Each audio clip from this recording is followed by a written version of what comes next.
శ్రీ మల్లికార్జున్ ఖర్గే గారు అఖిల భారత కాంగ్రెస్ కమిటీ అధ్యక్షులు, అట్లాగే లోక్సభలో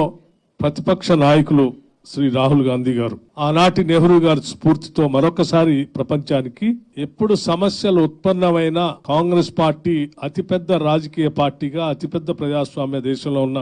రాజకీయ పార్టీగా ఈ ప్రపంచానికి దిశా నిర్దేశం చేసేటువంటి కార్యక్రమానికి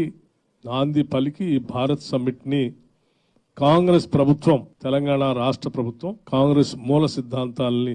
ఆలోచన బేస్ గా చేసుకొని ఈ భారత్ సమ్మిట్ ని ఏర్పాటు చేయడం జరిగింది. సో ఈ రోజు పెద్ద ఎత్తున ఈ భారత్ సమ్మిట్ కి ప్రపంచవ్యాప్తంగా ప్రగతిశీల భావాలు కలిగినటువంటి వాళ్ళు, శాంతి కాముకులు, గ్లోబల్ జస్టిస్ జరగాలని కోరుకున్నటువంటి వాళ్ళు, అసమానతలు లేనటువంటి సమాజాన్ని నిర్మించాలనుకున్నటువంటి వాళ్ళు పెద్ద ఎత్తున ఈ భారత్ సమ్మిట్ లో పాల్గొనడానికి ఇక్కడ వచ్చారు. అనేక దేశాలు ఇందులో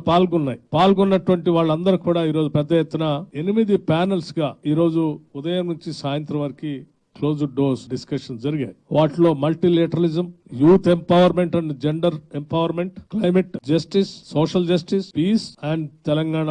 రైజింగ్, అన్ని అంశాలతో చర్చలు అనేక రకాలుగా జరుగుతూనే ఈ తెలంగాణ రాష్ట్రం యొక్క ఉన్నటువంటి పరిస్థితులు,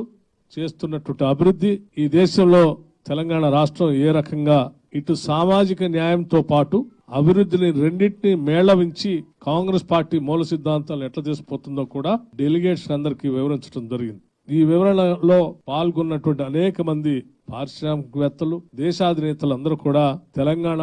తీసుకున్నటువంటి భారత్ సమ్మిట్, అలాగే తెలంగాణ రాష్ట్ర ప్రభుత్వం తీసుకున్నటువంటి